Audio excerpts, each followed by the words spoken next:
Good morning, good afternoon and good evening, wherever you are logging on from in the world. Welcome to today's FIDIC webinar, Evolving Practices for the Selection of Engineering Consultants. My name is Tony Barry and I'm the President of FIDIC. Today's event has been organised by the FIDIC Business Practice Leadership Committee and will offer important topical and relevant insights into some of the ever-evolving practices for the selection of engineering consultants. As we all know, the world is changing and the consulting engineering industry is changing too, as we face up to and address major global challenges like climate change, business uncertainty, rebuilding after the pandemic, shifting attitudes to risk, procurement challenges, and the ongoing challenge that society has the sustainable infrastructure it needs to progress on a global scale. As well as the webinar today on a key issue for our industry, and especially for FIDIC members, is part of the FIDIC 2022 series of events we organise to keep our industry updated and informed on the key issues we all face. As well as our committee webinar series, we have the FIDIC State of the World program, and also our flagship FIDIC Annual Global Infrastructure Conference, which this year makes a welcome return as an in-person event when we all meet in Geneva from the 11th to the 13th of September 2022. So please put that date in your diary, as we're really looking forward to welcoming you to Switzerland for what should be a must-attend event for everyone working in the construction and infrastructure sector. So let's go back to today's webinar. Selecting an engineering consultant is one of the most important decisions an owner can make, or a client can make, when they embark on a project. Every project is unique with their own challenges at the start of most projects, and it can be difficult for clients to perceive and understand the complexity of their project or the extent and the scope of the professional services that may be required to develop a solution. That's why appointing the right consultant in the right way is absolutely crucial. And it is why FIDIC has for many years been producing guidance on the selection for the use of clients and both private sector and public sector. This webinar will highlight, using best practice examples, that the success of any project depends upon the sound preparation and obtaining the most appropriate expertise available in terms of skill, past experience, and managerial capabilities. Logic and experience shows that clients who select consultancy services on the basis of appropriate qualifications and experience will obtain a quality of service commensurate with their needs. FIDIC lives in the real world, and we know that cost is also a consideration for clients when selecting their consultants. Speakers at today's webinar will also address this and talk about how, when cost is a selection criteria, you can still maintain good project outcomes. Crucially, we will discuss how to ensure that you avoid cost considerations becoming the discriminating factor when it comes to consultant selection. Our speakers today will also stress, I'm sure, that correctly selecting an engineering consultant will have a major bearing on the value delivered, the quality, and the whole of life project cost and the timeliness of its delivery. So getting the selection process right is crucial to ensuring that you realise the commercial and social benefits associated with infrastructure and superstructure projects. Our webinar today will also look at the many ways in which the selection process is evolving and highlight best practice steps that you can take to ensure a successful project outcome. We have some excellent and knowledgeable speakers, and I'm looking forward to listening to their insights on this key issue for our industry. I would now like to introduce the chair of today's webinar, Andrew Reid, the Managing Director of Pedersen Reid in New Zealand, and also the chair of our Business Practice Leadership Committee. Thank you, Andrew. Thank you, Tony, and welcome everyone from wherever you are around the world. As Tony has said, consultant selection is one of the most important decisions that a client or project will make and can be the determinant on the good outcomes of that project. Often we talk about the what. What do we do? What is the process that we should use? And we will talk through some of that today, but we'll also provide some perspectives on why. Why do we advocate for quality/qualifications-based selection? How can we improve the cost element? But we'll also talk to a representative of the World Bank to see why they use the policies and processes that they do, a government tendering department representative, and look at what's happening in developed and less developed countries. So we have 5 speakers. We'll give them each an opportunity to present their perspectives on the topic of consultant selection, and then there will be an opportunity for questions at the end. You will get a couple of poll questions, and I'll give you one of those in a moment, that you'll have the opportunity to answer on the screen, and the feedback will come through and we'll get some answers from that. So before we start, can we have our first poll question, please? Do the laws and/or regulations in your country require price to be a selection factor in the selection of engineering consultants, engineering service providers? So you should see on your screen that question, and you have the ability to answer yes or no. If you'd like to do that, then we will move forward.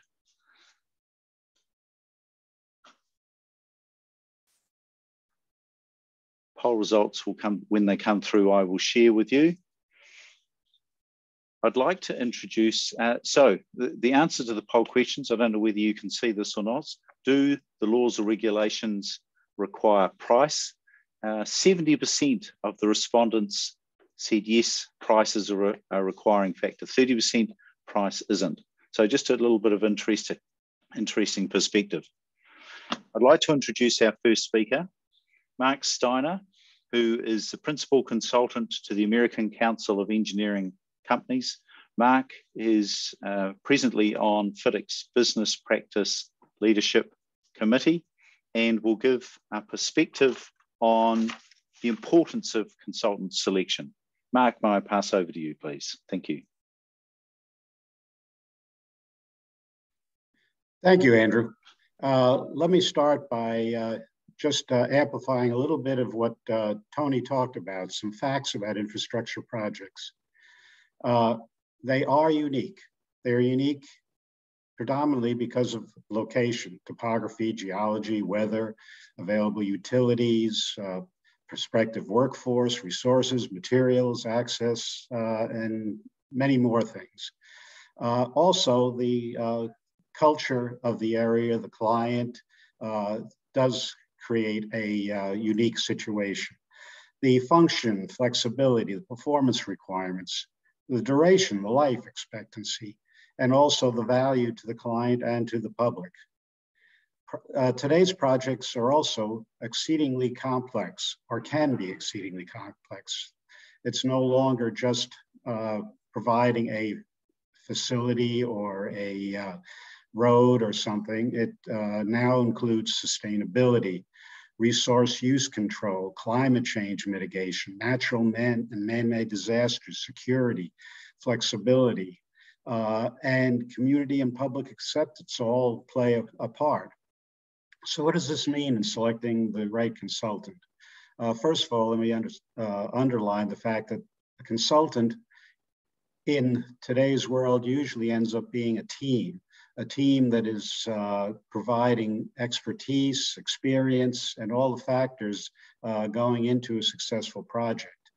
The processes very, very simplistically range from, as Andrew mentioned, quality or qualifications-based selection through a combination of quality cost-based selection all the way down to, and I say down to, the low cost, which based on project impact is probably the worst practice. The The one thing to keep in mind about QBS is the fact that both the TOR and fair and reasonable price are negotiated so that everybody's on the same page. Let me go into one of some of the factors that are important. Fair and open competition attracts the best consultants, and that goes without saying no matter what the process is. Clear selection criteria helps considerably with understanding what the consultant is proposing on and what the client feels are important considerations. I've got this message in the middle of my screen, so let me get rid of it. Okay, the criteria ranges from the technical resources, similar experience, similar locations, similar terms of reference, financial capability, and appropriateness for the project. And we'll get to that a little bit more as we go on. The process should encourage innovation and efficiency on behalf of the consultant so that the project benefits. And that includes both the process of selection and the project needs to encourage efficiency and innovation. The objective is to create a partnership, everybody being on the same page, everybody working together.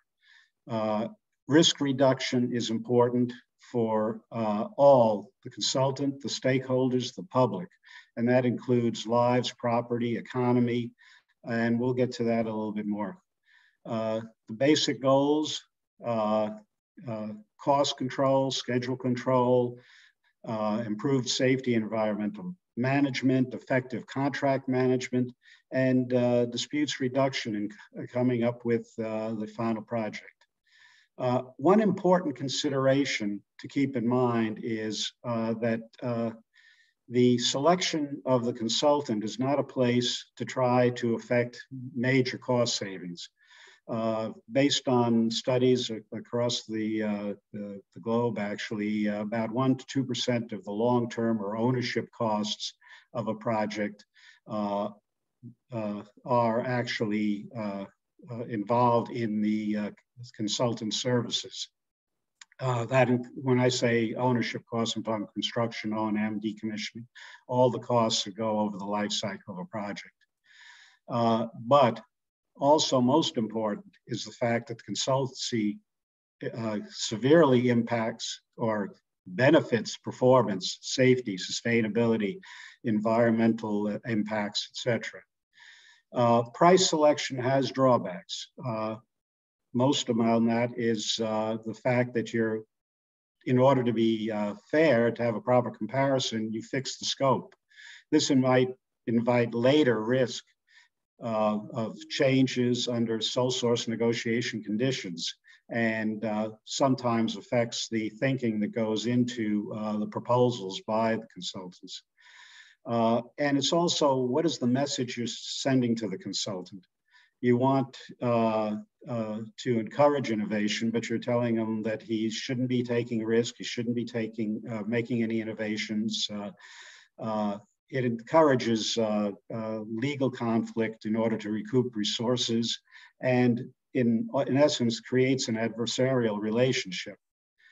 The results of proper selection, as has been mentioned before, is improved final long-term projects, function, commercial benefit, environment, safety, less disputes, better cost and schedule control, a true relationship, a professional relationship, and often reduced consultant costs.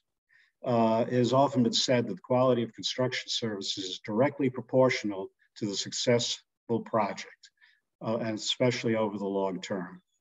Now, I've rushed through this because it was covered a little bit earlier by Tony and will be covered later. And especially what's going to be covered later is the FIDIC improvements to QCBS, quality cost-based selection, that FIDIC is proposing, and that, as I said, will be discussed later. With that, I will look forward to questions, and I hope there are a lot of them. with that, I return to the moderator. Thank you, Mark. That was excellent, and a very good overview of some of the issues that need to be considered with consultant selection. Just a reminder to everyone, you can ask questions in the chat. We will try and collate those as we go through and see if we can pass them to the panel. Just pick up on a couple of things that Mark said. He talked about a partnership.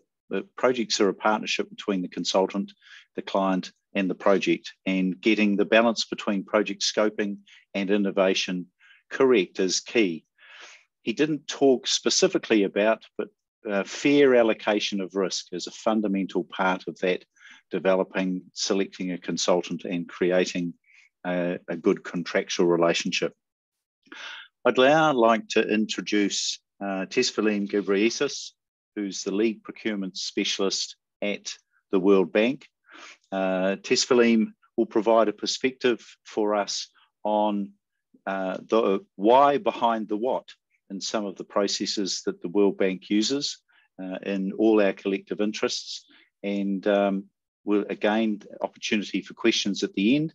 Tesfalim, I welcome you to present. Thank you. Thank you, Andrew. Thank you, colleagues. I would like to echo and agree with what has been said by Anthony, Andrew, and Mark. Indeed, selection of consultants in general and engineering consultants is critical with high downstream impact and absolutely important to focus on. So for us here in the World Bank, we have what we call the core procurement principles, which are value for money, efficiency, transparency, integrity, fairness, and economy. So value for money is a concept that, you know, as Andrew said, fair allocation of risk, proper optimal allocation of price and quality and technical efficiency.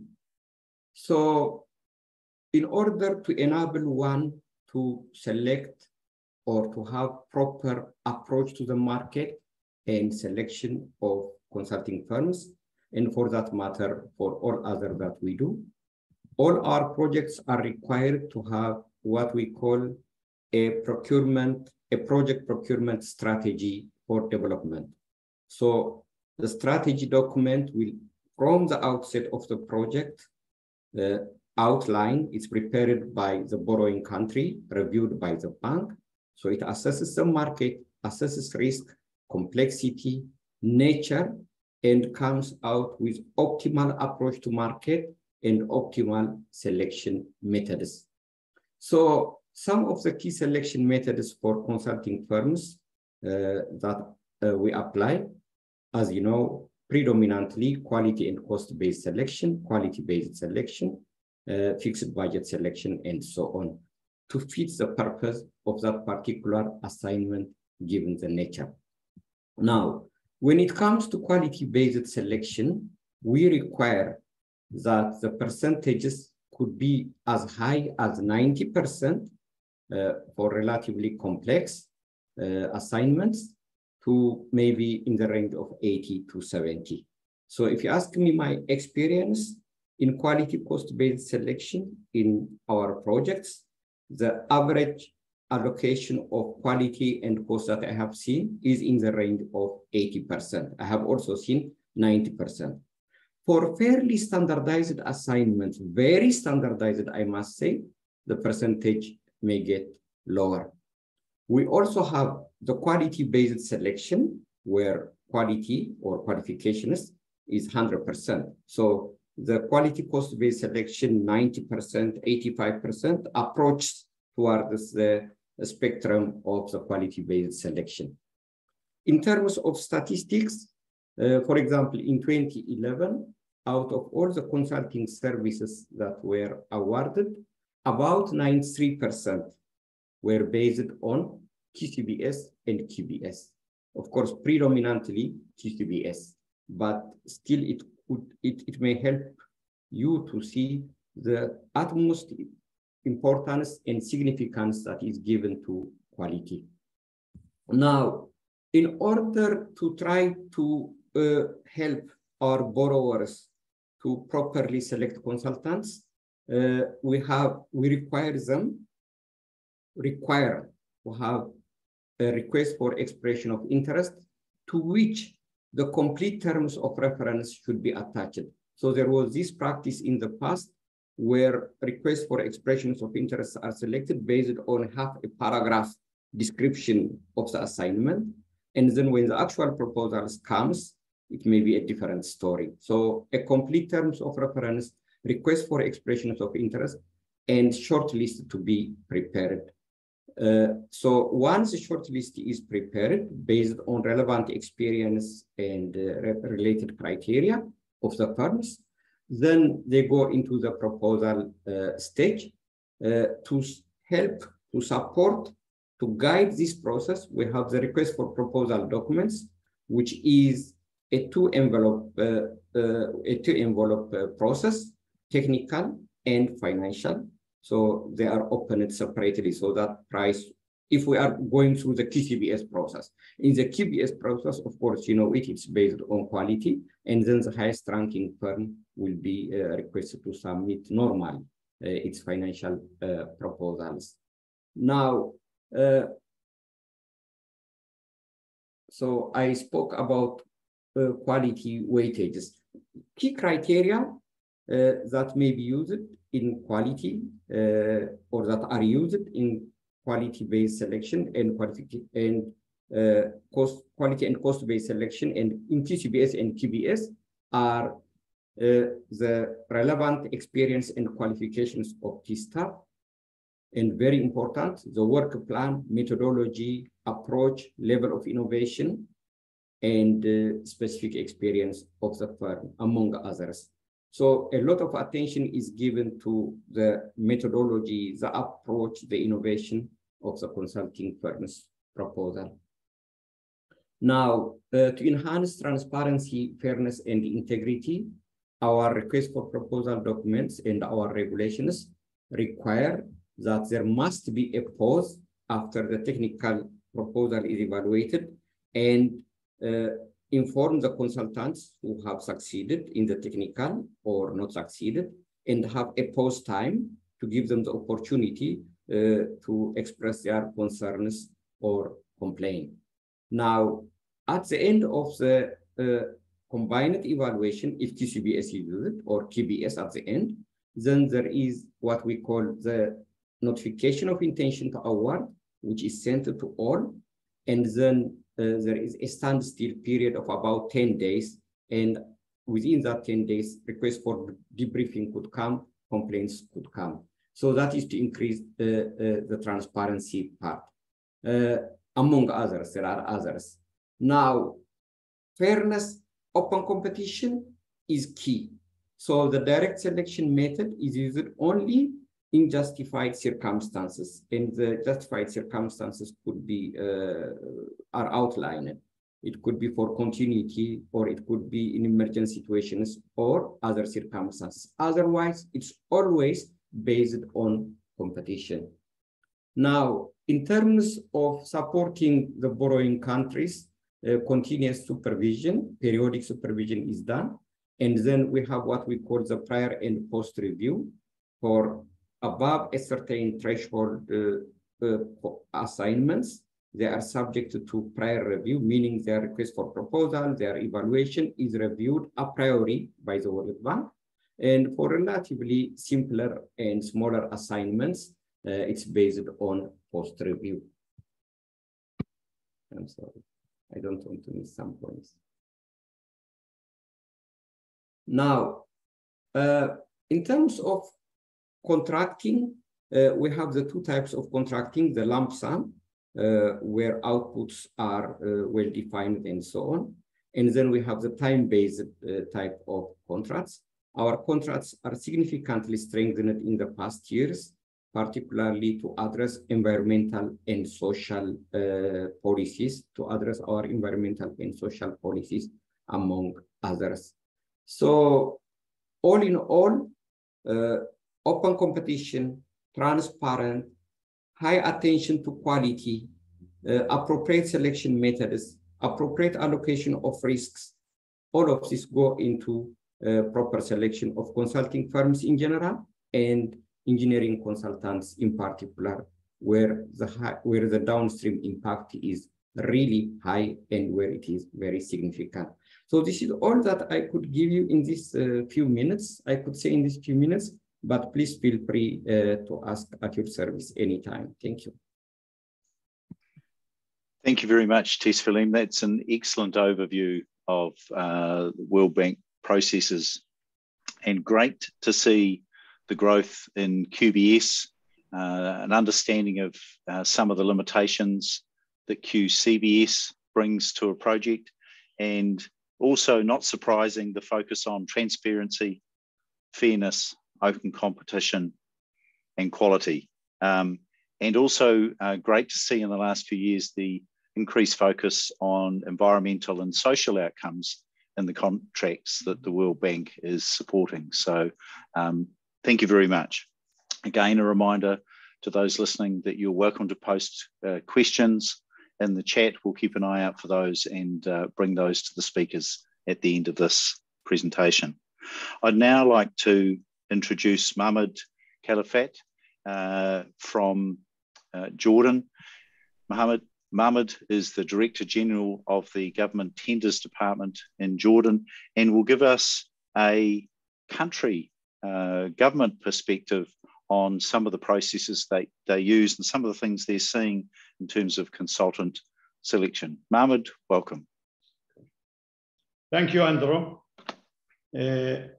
Jordan, before we start the reform in the procurement, we already had 54 procurement bylaws, which make fragments in all the governmental bodies for procuring the consulting services. So this pushed the government to start the reform in the procurement system.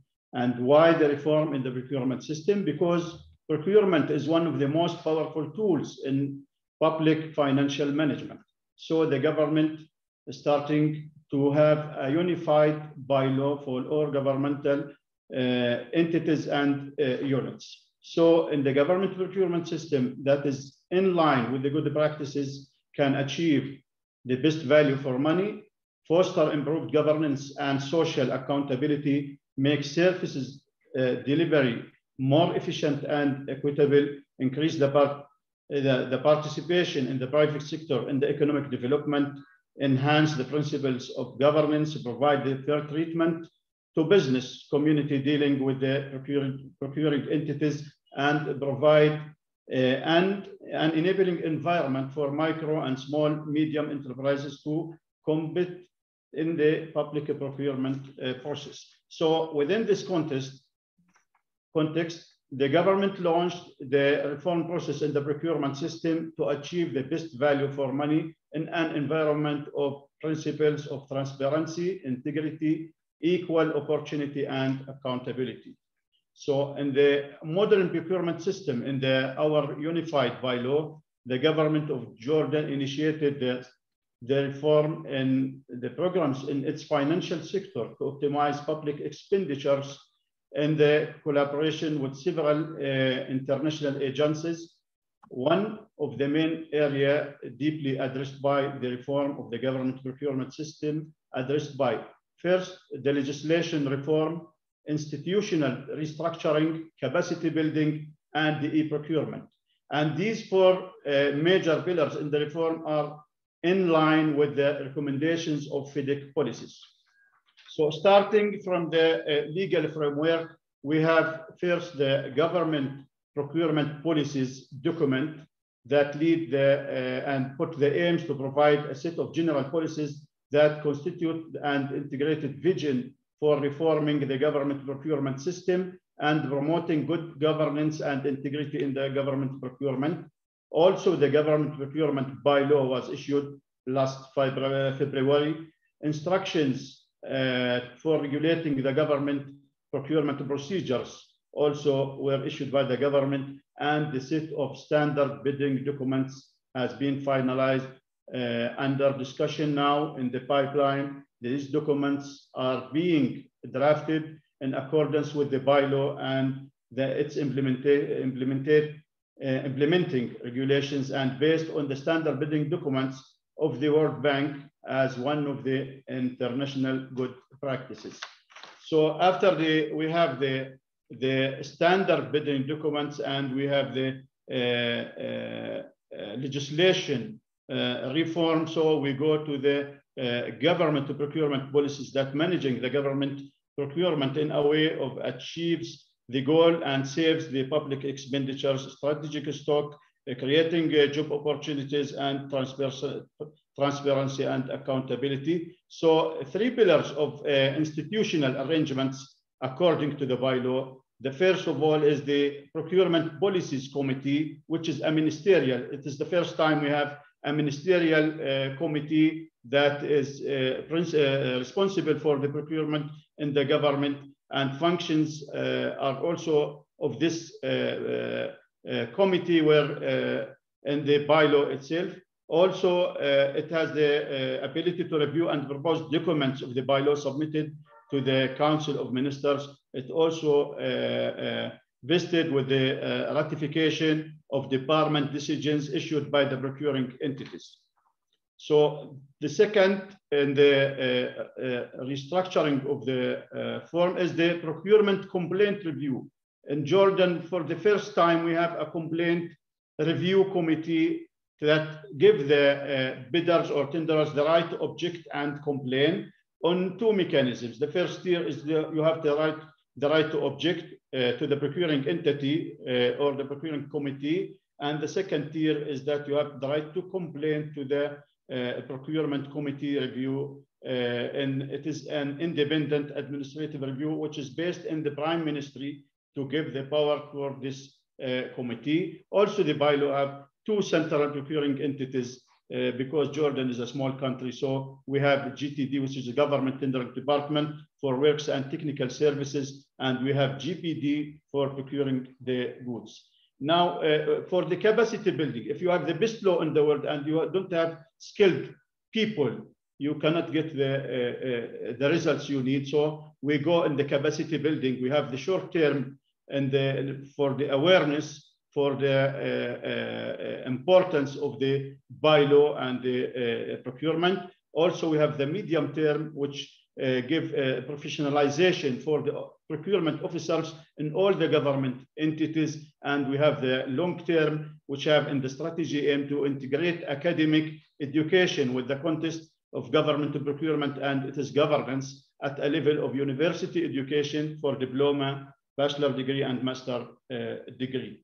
Also, the fourth reform was the e-procurement. Jordan have now JONIPS, which is Jordan Online E-Procurement System, that can, we will go for e-procuring later.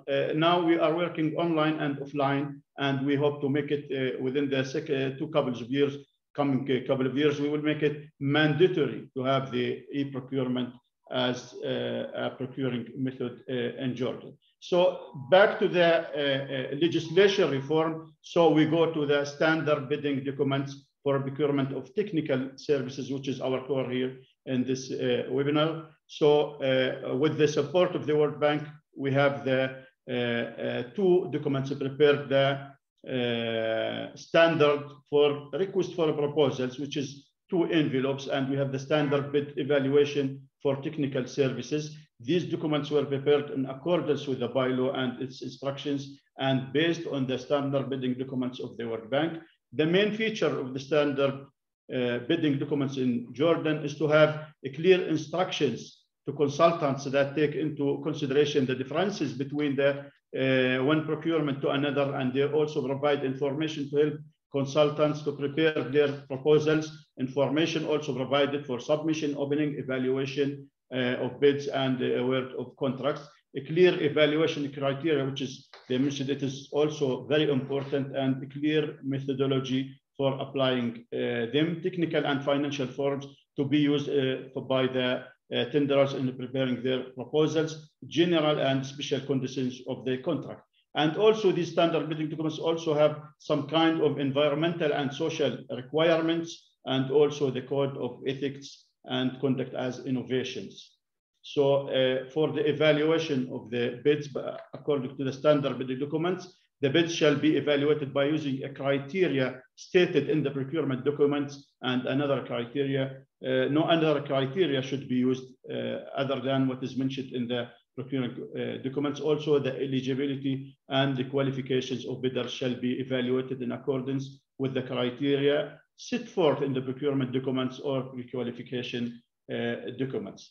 I'm happy to say that now, according to the standard bidding documents, we have evaluation of bids according to quality cost-based selection and quality-based selection, fixed budget selection, least cost selection, and the median equation. And I mean by the median equations, this is a particular way for selecting the consultants in Jordan, where Jordan, we were avoiding to go to the lowest or least price. So we have the median equation, which is shortly, I can give a brief. We sort the tenders from in a descending way. So we select the middle price. We take 30% up and 30% down.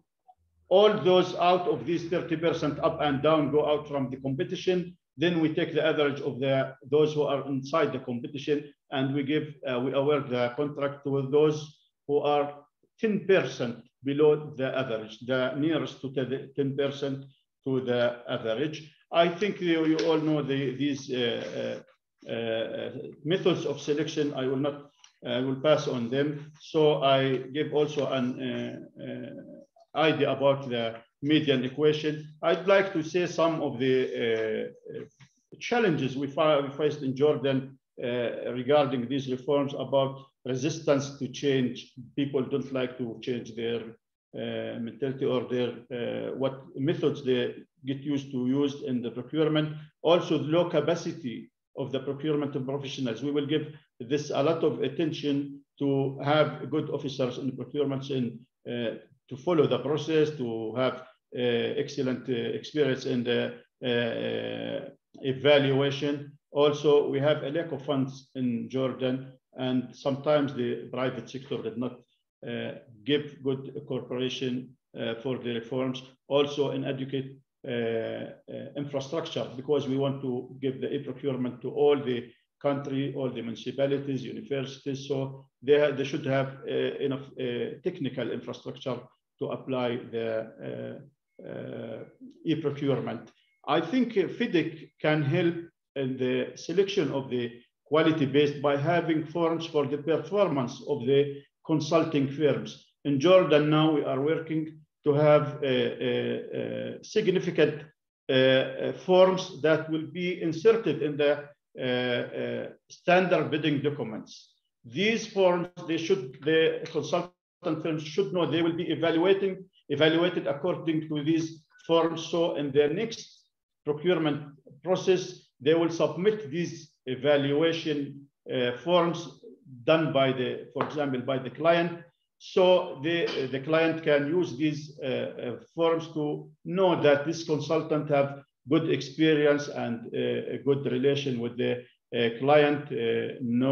For example, no variation orders. They finish on time. They give good services. So this is what I suggest that FIDIC may do to help in the elaborating the consulting service selection. Thank you. Thank you, Mahmoud. An excellent summary of some great work that's being done in Jordan. I really like one of your first comments. Procurement is one of the most powerful tools in government procurement management. I think that underpins obviously all that's happening in Jordan, but also what good practice looks like around the world, understanding what the appropriate selection methodology should be depending on the given project, depending on its complexities. So look, really great to see, and have noted your comment about how FIDIC can help in terms of these forms to maybe assist in documenting and recording performance of consultants on past projects. Some marvelous things there, and I'm sure there'll be some questions coming through. I've got a few myself. But before we do that, can we go to our fourth speaker, please? I'd like to introduce Bisha Jardine. He's Executive Chairman of Arab Tech Jardine Group, represented in the Middle East.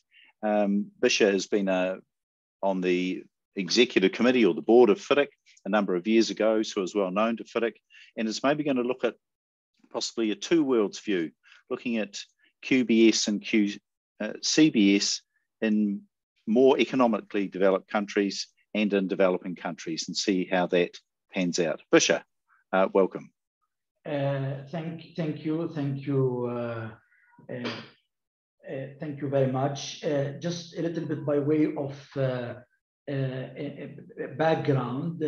I was, as was mentioned, I was on the FIDIC Executive Committee, but I was also part of the committee that worked back in 2010 with Fatma and others on the QBS selection. So I'm very not only familiar with that, I'm one of the people that is very devoted to that from a conceptual point of view.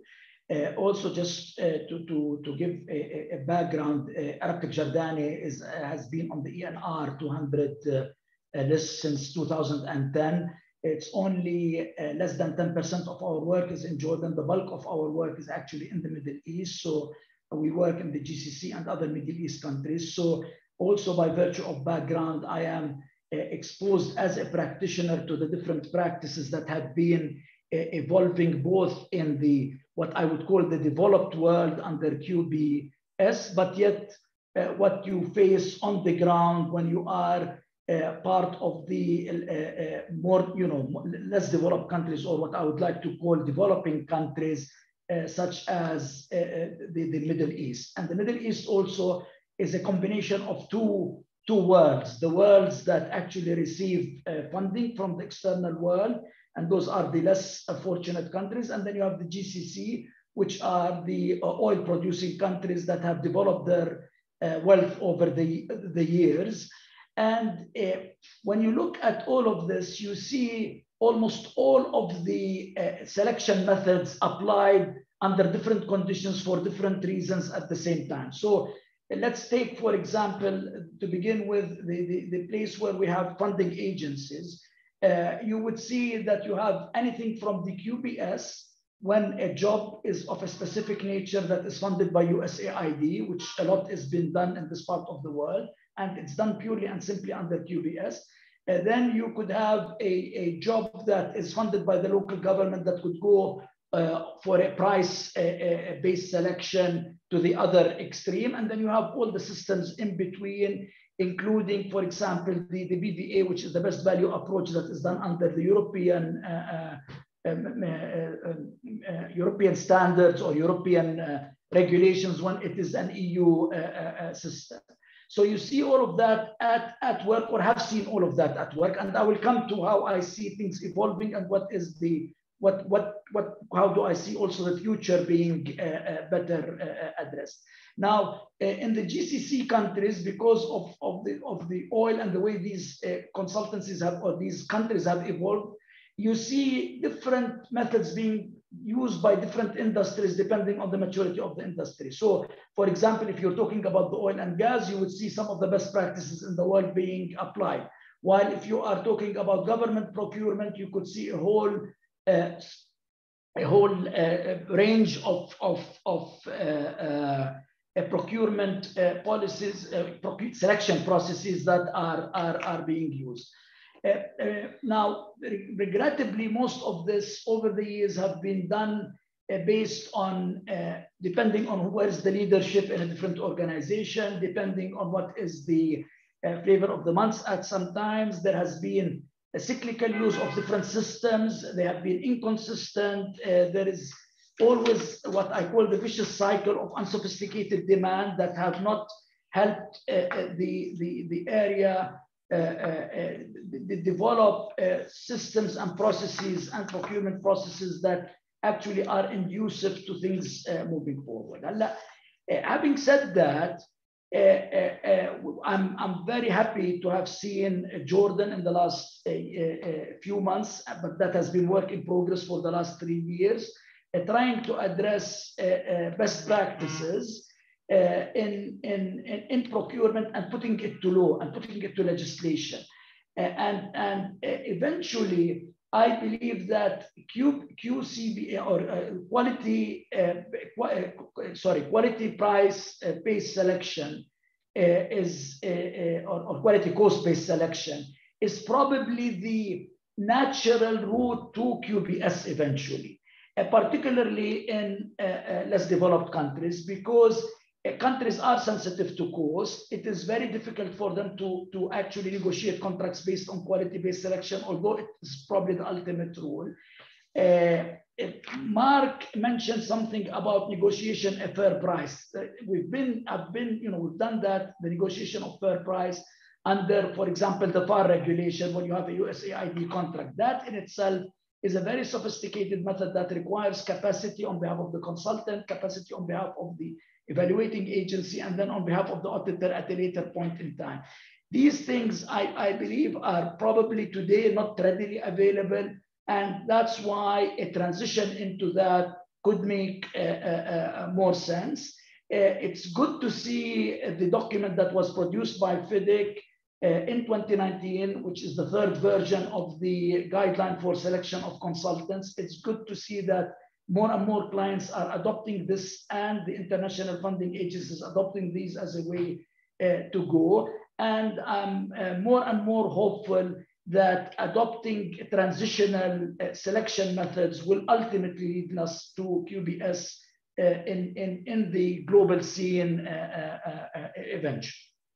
And I will stop at this, Andrew, for the time being, and leave the balance of the time for Q&A.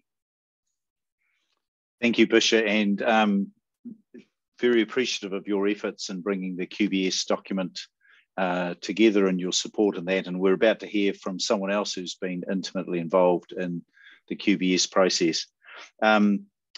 Very supportive of what Jordan has done, but this idea of putting best practices into government legislation, so that there's a common view on how best practice has worked. And I suppose the comment I'd make and is considering is the first thing we have to do is recognise what best practice is. And I think that's something that FIDIC does very well, is share best practice from around the world and really raise high the ideas of what best practice looks like to help countries and sectors like the oil and gas better understand what good practice really looks like. So out of that, and in terms of improving best practice, I'd like to now introduce the next speaker, Fatma Kolasan. And Fatma is owner and managing director of her own company in Turkey, Gentes, and in terms of FIDIC has had a role for many years, both in terms of being on the FIDIC EC or Executive Committee as it was then, but more recently involved in the FIDIC Business Practice Leadership Committee, and her most recent task group has been looking at how we can improve outcomes with the application of QCBS. So knowing that for a lot of sectors, QCBS is a requirement or is a tool that's often used, but we do know that there can be some poor outcomes. So Fatma, I think, is going to talk about a new guideline that we've got coming out through FIDIC later this year, and just some of the findings that we've got in that document. Fatma, welcome. Thank you very much, Andrew. And thank you, Bisher, for leaving me some more minutes. Good day and good night to everybody without sleep, to some. During this session, I will try to talk about the application details and FIDIC's recommendations on the QCBS method to ensure proper and fair consultant selection in order to have improved project outcomes.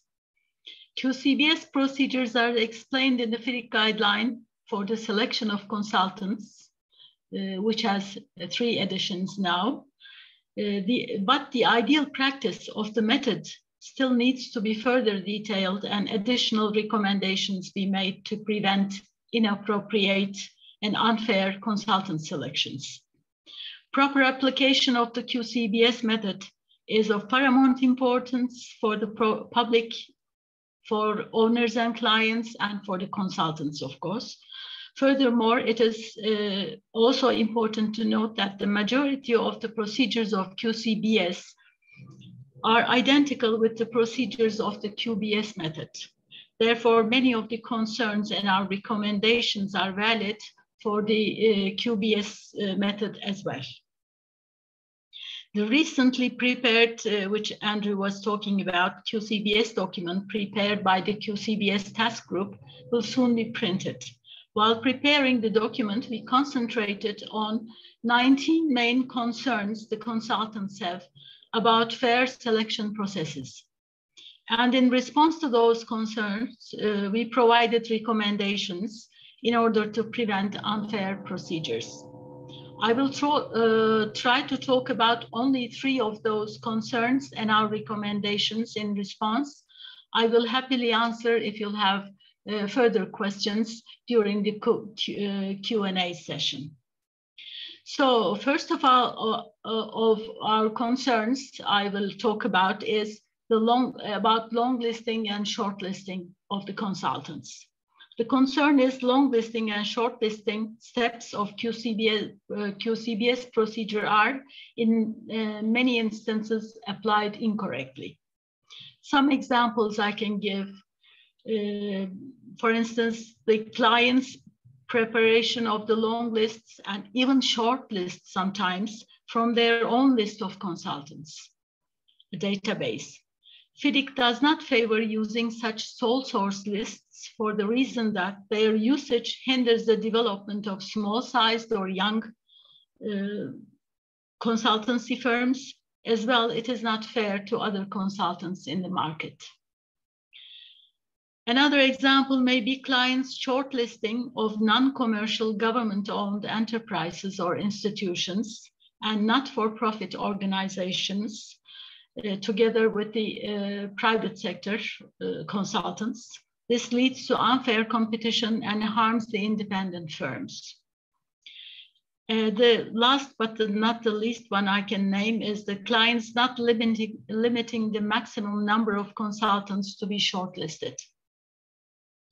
And the recommendations we have in response to those are invitation for long listings should be announced publicly and should be open to all consultants active in the market.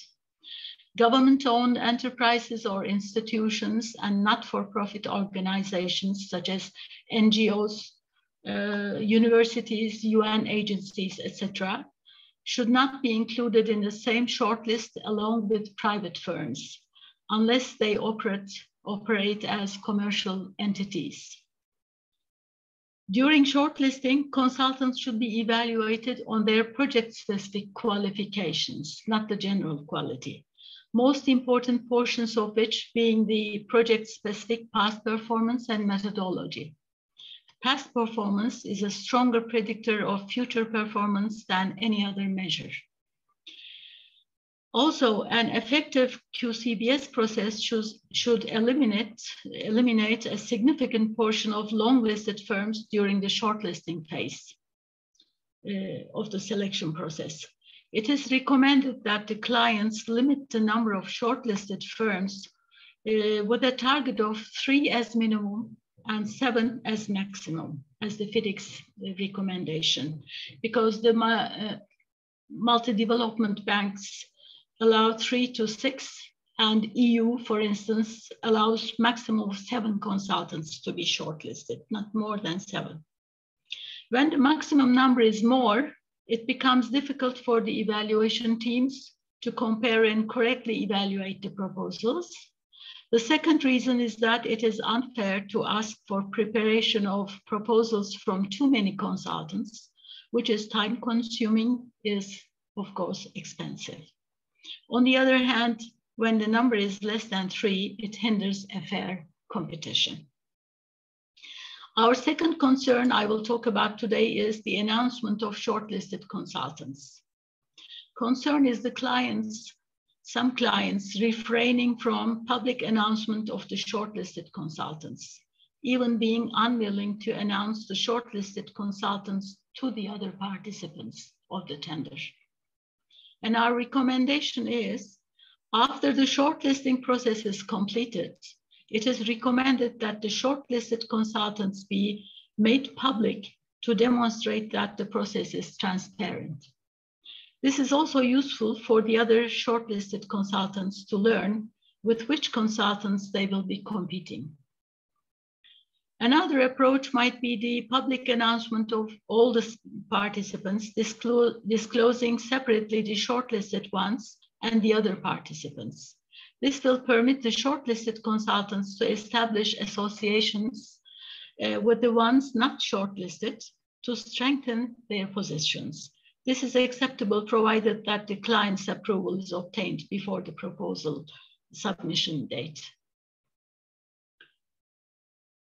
Another concern is waiting period for the before agreement, debriefing and the waiting period before agreement. As you know, debriefing comes into light when there are complaints about the selection of the consultant. So after debriefing, there's a short period before the agreement, but it is not enough. When negotiations with the selected consultant are completed, normally the next phase is the signing of the agreement and informing the other consultants. Our concern is, although debriefing is foreseen in the current QCBS procedures, an appropriate waiting period for possible changes in the ranking of the hospitals consultants is not allowed before the agreement is signed with the selected consultant. Should the score of any participant be changed after debriefing, and should this lead to the change in the selected consultant as well, the signed agreement becomes invalid. This situation creates insoluble problems in addition to being unfair to the participants. So we recommend that as a precaution, an appropriate time interval should be allowed before the agreement is signed with the originally selected consultant for re-evaluation after debriefing. This condition must be announced in the request for proposals as well. So this is all I will say for the time being. If you have further questions, do I have time? I think you do, Fatma, certainly, 2 or 3 minutes. Yeah, okay. Then I will talk about another concern. That's the number of proposal copies required from the consultant before the tender. Apart from online tenders, normally one set of each technical and financial proposal files with each page submitted as undersigned are requested from the shortlisted consultants to be examined and evaluated. The concern is where more than one set of proposal files are required from the participants, clients sometimes refrain from opening all sets and register them in the presence of all the participants. This may lead to unwanted acts. So our recommendation is to prevent any kind of malpractice. Normally, only one set of technical plus sealed financial proposal in QCBS should be requested from the consultants. If more copies are required, all the files with wet signed pages, including the sealed envelopes of the financial proposals, should be brought to the place where the evaluation team will come together with the attending participants in order to publicly announce the technical and financial points given. An important point to be guaranteed is the opening of all the copies of the sealed financial proposals in the presence of the attending participants when the time comes. The proposed total prices must be read aloud, shown to the audience, and registered at the same time. To avoid malpractice in consultant selection, this procedure should always be applied. Thank you very much. Thank you, Fatma. That was an excellent overview of just 2 or 3 key points in the QCBS document that FIDIC will be producing. And you can see that there are a lot of good suggestions. Problems have been identified in the document, and there are many opportunities to learn from the how you can improve outcomes if you're using the QCBS methodology. We now will have about 20 to 25 minutes of questions. I've been noting them through as they've been coming through on the chat, and I'll try and address the ones we've seen. We do have another poll question that I'd like to give you now, which should come up on the screen at any moment. And this is, again, a factor in QCBS. Are locally based international consultancy firms considered as national consultancy firms in your country? If you'd like to take a moment to answer that, and then we'll give you some results. So are locally based international consultancy firms considered as national consultancy firms in your country? Obviously, this question relates to selection methodology and selection criteria, and what weighting might be provided on a given selection. Just let that come through. While we're waiting, I'm going to pose a question, one that's come through, and it recognises that the world has changed in the last couple of years with COVID. And the question is, how can we best address a potential COVID-related drop in financial strength and technical references, i.e. projects not awarded, contracts on hold, for companies that are still to qualify? So this is looking at the impacts of COVID on procurement processes. The answer to our poll question, are locally based international consultancy firms considered as national consultancy firms? 62% say yes in your country. So thank you for your responses to that. So this question, what impact has COVID had on the financial strength and technical references for companies that are still to qualify? And if we can go back to the speaker view so we can see all the speakers, can I put that question in the first instance, maybe to Bisha, in terms of what you might have seen? We haven't seen much. If I understood the question correctly, has the clients relaxed their financial requirements, the reference to the financial stability of a consultant, or so on? Yes, the changing things that a consultant will bring as a result of COVID. Their financial strength might have changed, their technical ability might have changed, and it's only occurred as a part of COVID. Is that sort of being factored in to selection processes? I haven't seen anything that is most, we've seen it probably in the way the environment regarding the work environment, or the policies and procedures have been applied to the conditions of COVID, whether it is in Jordan due to the change in working hours or the change in methodologies of work and so on. And there has been, of course, responses from the clients that have been actually positive, trying to make the work environment more efficient and actually overcome the COVID limitations. But I haven't seen per se outside the banking industry where banks or other financial institutions that have been more supportive of the financial requirements of a consultant, where a client has spelled out clearly that you no longer have to have a solid balance sheet, for example. If I understood the question right. Thank you, Bisha. And I think it's an important item to note that COVID has and is continuing to change. How we think about both ourselves and the projects that we do, and it just needs to be a key consideration. One quick one, there was a question regarding what deep briefing means in Fatma's presentation, and she was referring to debriefing. So this is the review that you get following a proposal that you put in. I have another question. How can we assure that qualifications evaluations are objective versus subjective and are not susceptible to error or misuse. And I'll put this maybe to Mark in the first instance. Mark, thoughts? Yes, this is something that comes up quite a lot, and it sort of goes hand in hand with the capacity issue. It's prevalent upon the client or purchasing agency, whichever it might be, to really create clear evaluation criteria, including major discriminators, and providing weighting to that criteria so that a clear picture results from the evaluations and the scoring of those evaluations.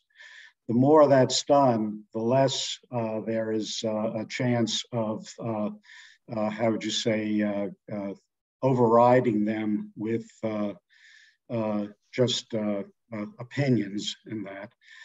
It requires a very knowledgeable selection board to dig in and to understand what's there.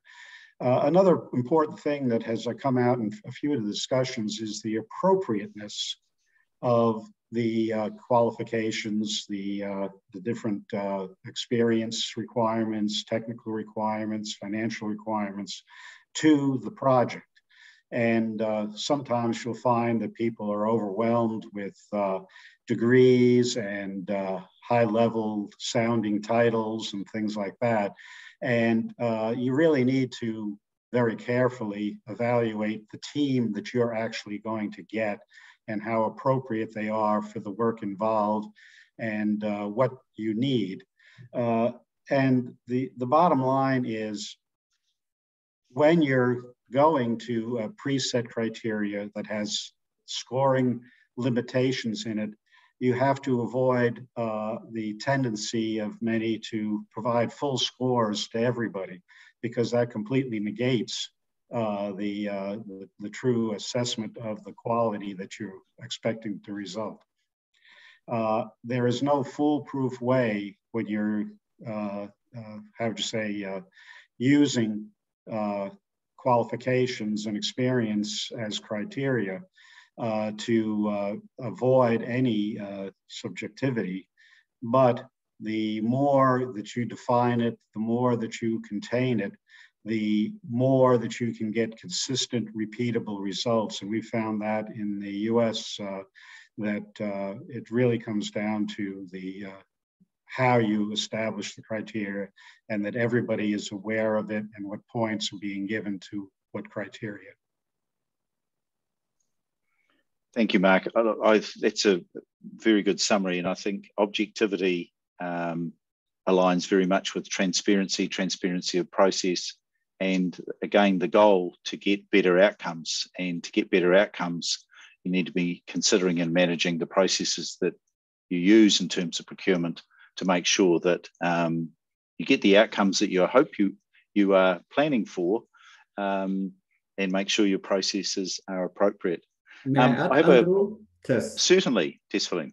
Yeah, thank you so much. I think you have said it very well. Mark has said it very well.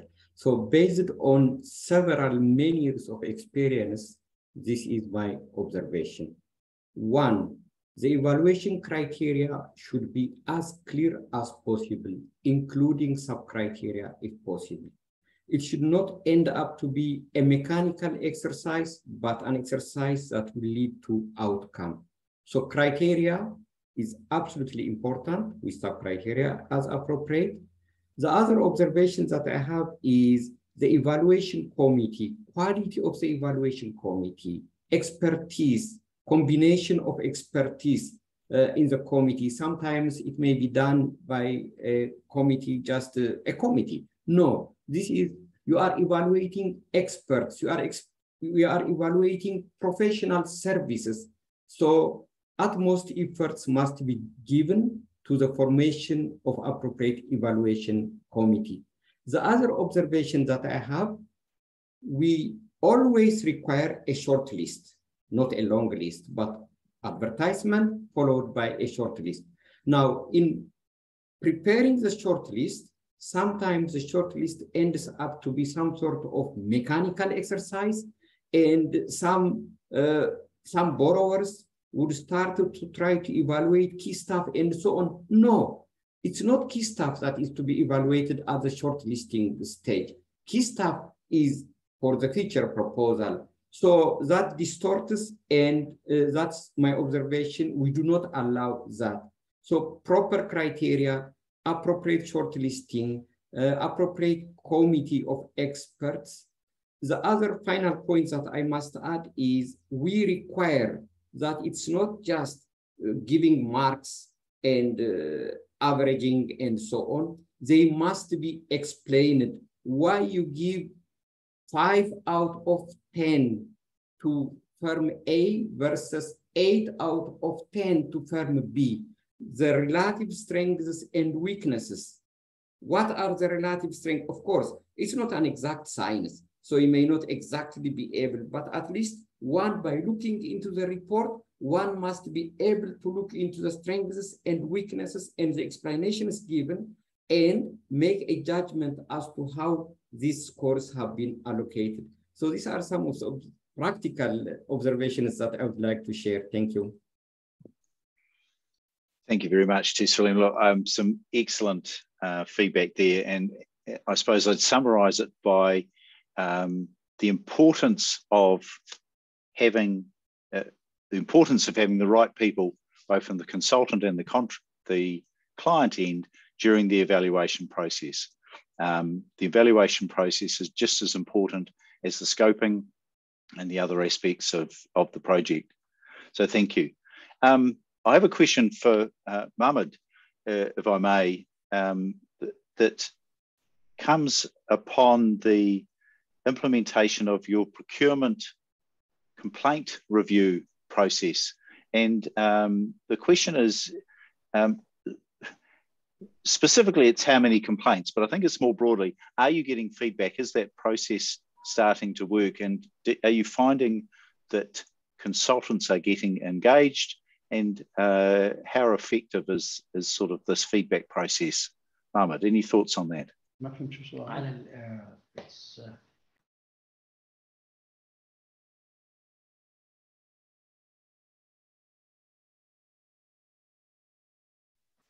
Okay, do you hear me? Certainly. Okay, can I please have a small comment about the qualifications evaluations and if it is objective versus subjective? I have small comments. First, that in the conditions of the procurement documents, several conditions and requirements for evaluation criteria to be objective and measurable. And when the selection of the bid is based on a criteria that is not quantifiable, I think the relative weights of all criteria shall be set forth in the procurement documents. In addition to that, the procuring entity should avoid exaggeration in preparing specifications in order to avoid excessive costs. The second thing that the procuring entity can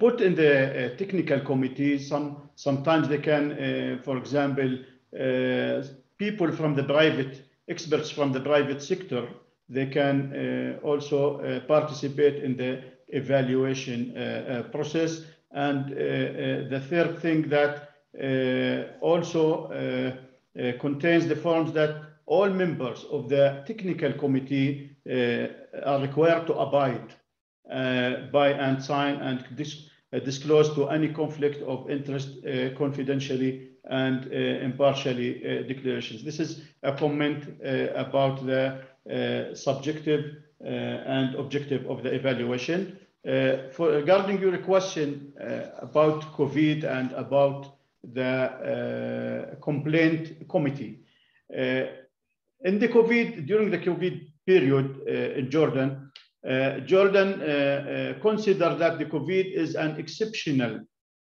circumstances and not force majeure.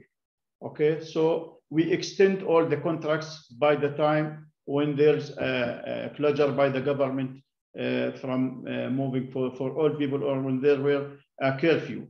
But for the complaint itself, for example, yes, most of the procuring entities, they give the right for complaint. The bidders can, once they object, and you give the reply for the object. If they are not satisfied, they have the right to complain by submitting a complaint in the Prime Ministry for the Procurement Complaint Review Committee, and the decision should be made within 30 days, not more. For the objection, you have to answer within 7 days. And for the complaint, the decision should be made by the committee within 30 days. Last year, we have 24 complaints. This year, until now, we have almost 26. But these complaints are regarding the consulting services and the works and also the goods. So they are in Jordan almost, and all the complaints in Jordan until now is 26. But for example, for government tenders department, we have only 2 complaints since 2019, which means that our process is clear and they are satisfied by our decisions. Thank you. Thank you, Mohammed. And that's good to hear, both that you have open and encourage conversations around how things could be improved. So that's excellent. I have a question for Fatma, and we often, with both QBS and QCBS, think about, should we be selecting the best consultant, or should we be selecting the most appropriate consultant for a given project? Can you discuss what the differences are, Fatma? I think that's an important consideration. Thank you, Andrew. Yes, this is an important topic to be elaborated. And our concern is some clients sometimes select and award the project to the consultant with the best quality. That is, with an overqualified team of engineers with doctorates, etc., or with elaborate proposal files, while it is sufficient to select the most appropriate consultant in line with the request for proposals and in line with the complexity of the project. So we were very careful in using the term most appropriate consultant in our publications since 2003, I should say, the selection of consultants, the QBS document, and also the QCBS new document now we are talking about. So a best consultant might be a large or best known consultancy firm among the participants, but such specialties might not be required for the tendered service. As well, a large company might not have enough past experience on similar projects. For instance, I can design a hospital or a high-rank hotel, but I have no experience in designing a church. My company might be the best one in the country or the best one among the applying firms, but I might not have the required experience on this project, specific project. So therefore, well, I fear that I might be misunderstood. I might be misunderstood because we don't mean that, this does not mean that large firms are not interested in small or medium-sized projects and must not compete for such projects. No, they can compete as far as they have the required experience. So therefore, the most appropriate consultant, the definition of most appropriate consultants addresses the specific project, the experience in the specific projects. Thank you. Thank you, Fatma. I think that's an excellent clarification. Does any of the other speakers have any particular comment to relate on that? You're welcome to comment. Yes, Andrew, this is Mark. One of the things that is very important to get the appropriate is for there to be a review of the approach being taken so that you fully understand how they're using their experience, their qualifications for your specific project. The other factor is local knowledge, local sensitivity to culture, resources, and everything in the actual project area. And these things allow you to get closer to the appropriate as opposed to what appears, how would you say, as Fatma said, the most qualified. It gets tempered by other factors. Thank you, Mark. Tesfalim. Yeah, thank you. So over the years, while I have seen so many good terms of reference, which are very clearly outlined, but which also give way to innovation and for the consultants to propose appropriate methodology, I have also seen some terms of reference over the years which try to dictate methodology, we try to dictate the way the assignment will be carried out. So I do not consider that to be a good practice. So utmost attention must be given to the terms of reference, which some speakers may have called specifications. So that is, for example, where I would focus first on the terms of reference, because some of the other processes are quite regulated. So the terms of reference, the selection criteria, the methodology, evaluation methodology, and how it will be explained in the evaluation report. An excellent, if I must say, best fit selection committee, evaluation committee. And at the end of the day, what one must try to do, one of our core principles is fit for purpose. So as Fatma said, it's not about the best, it's about who fits the purpose very well. So everything must be designed around that. And that's why we require that every project must have a strategy to start with, which we call the project procurement strategy for development. If you start without a strategy, you may have all these loopholes happening later on. So proper strategy, proper planning, proper terms of reference, proper evaluation criteria, proper committee, proper contracts, appropriate contracts, innovative, may lead finally to good outcomes, in my opinion. Thank you. Thank you, Tesfalim. Look, I completely agree.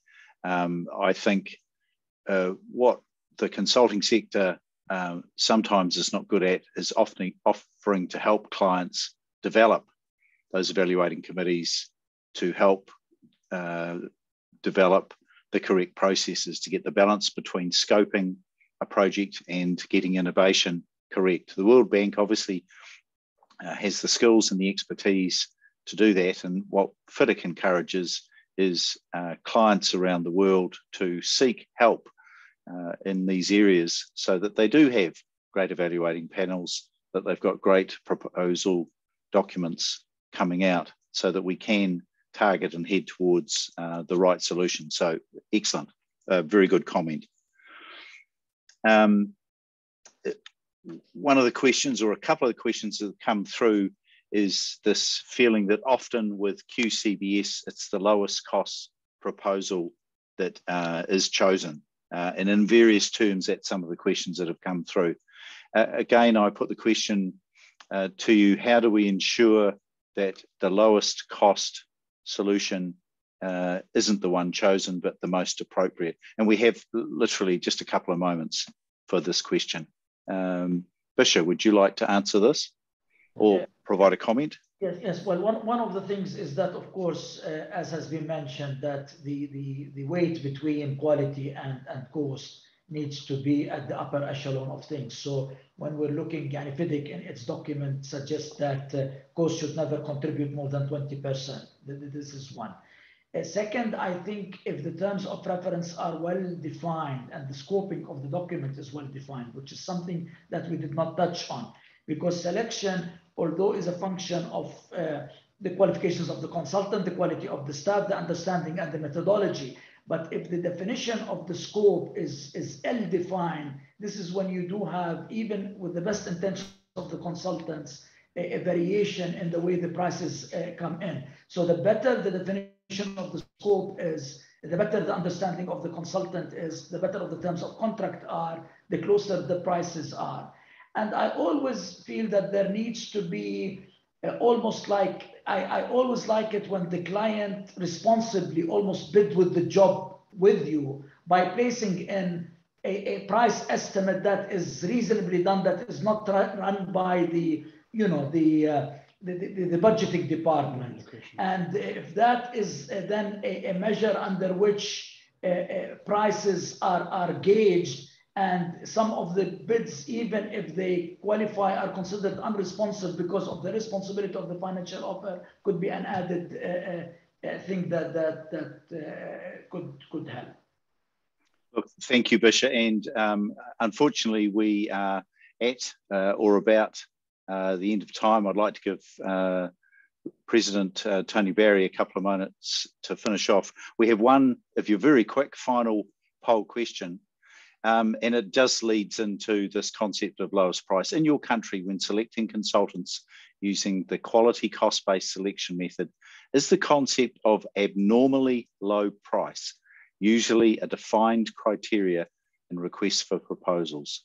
So this idea of abnormally low price, a price that's exceedingly low, is it included in requests for proposals?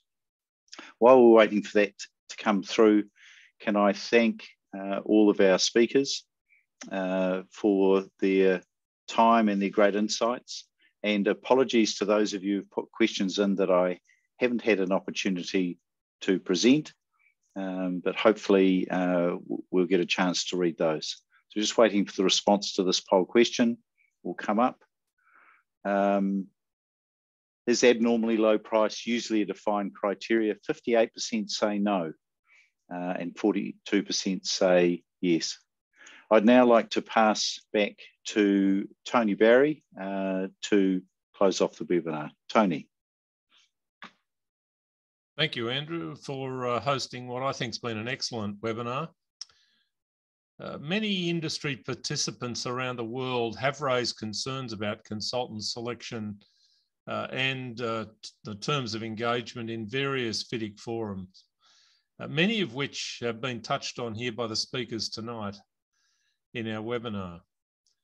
The speakers have covered a wide range of principles, processes, people, controls that are needed to achieve a client's strategic intent, sound financial management, fairness, competitiveness, market access, innovation, risk, quality, value, and ultimately successful consultant service delivery of, as Mark put it, what are often unique, bespoke and complex projects.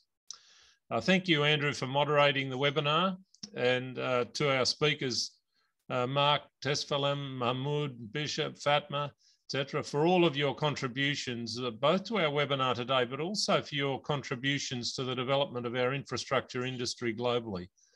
The insights and experiences you've shared with us have certainly shed more light on important issues of consultant selection, and hopefully offered some very wise words of advice for our attendees. I'd also like to extend my thanks to the FIDIC team, to Lisa, Beatrice, Nadia, Chanel and Andy for their work in making this webinar work so well. I'm sure without them we'd be in a little bit of trouble. I thank you all for attending today, and I hope you have found it a very useful event. Before we close, I'd just like to provide you with a further reminder of the return of FIDIC's annual Global Infrastructure Conference, which is going to take place as an in-person event in Geneva from the 11th to the 13th of September later this year, and you can go to our FIDIC website and arrange a registration online. The theme of the conference is Building a Better Tomorrow by Investing Today, Sustainable Infrastructure Development to Improve Community Wellbeing. And the event will focus on how we engineers can engineer a sustainable future in a way that benefits communities worldwide. The conference will bring together the world premier engineers and infrastructure stakeholders from across the globe, and I'm really looking forward to attending what is sure to be an important international gathering for our industry. Please make sure you visit the FIDIC website and sign up for the conference as soon as you can. I'd also like to take the opportunity to highlight to you that later in the year, we'll be holding our official International Contract Users Conference and Contract Awards at the Tower Hotel in London on the 29th and 30th of November 2022, and I urge you to also consider joining us for that event. Once again, thank you to everyone for their attendance today, and we hope to see you at another FIDIC event very soon. Thank you and goodbye from me.